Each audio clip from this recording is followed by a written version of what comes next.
Figura anche una società di Cervignano del Friuli, tra le tre con apposti sigilli nel nord-est, nell'ambito dell'operazione Oriente Express, svolta dalle Fiamme Gialle di Faenza con il coordinamento della Procura della Repubblica di Ravenna. Un'operazione relativa a un presunto sistema di frode fiscale e riciclaggio. Un imprenditore cinese del Faentino, stando alla Guardia di Finanza, avrebbe gestito come amministratore di fatto 3 empori di una catena commerciale cinese operante in Italia, intestando le società a connazionali prestanome. L'uomo avrebbe dirottato ingenti flussi finanziari verso la Cina facendo ricorso al cosiddetto metodo apri e chiudi, un sistema di frode, spiega la Guardia di Finanza, attuato attraverso il ricorso alla ciclica cessazione di attività commerciali che, dopo aver maturato debiti con l'erario, vengono fatte cessare e vengono sostituite da altre società formalmente nuove che proseguono la medesima attività imprenditoriale ma senza onorare il proprio debito con il fisco.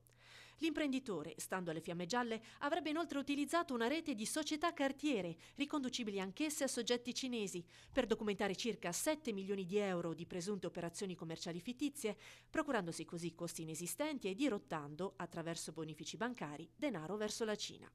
Oltre al deferimento all'autorità giudiziaria di 11 persone fisiche e 4 enti giuridici, è stato emesso un decreto di sequestro preventivo d'urgenza dalla Procura di Ravenna, poi convalidato dal giudice per le indagini preliminari, per un valore di circa 10 milioni di euro, con oggetto conti correnti, beni di lusso, vetture di pregio, contanti e 3 empori con sede a Cervignano del Friuli, Faenza e Occhiobello, società sottoposta ad amministrazione giudiziaria, per la successiva liquidazione dell'intero compendio aziendale ai fini della confisca.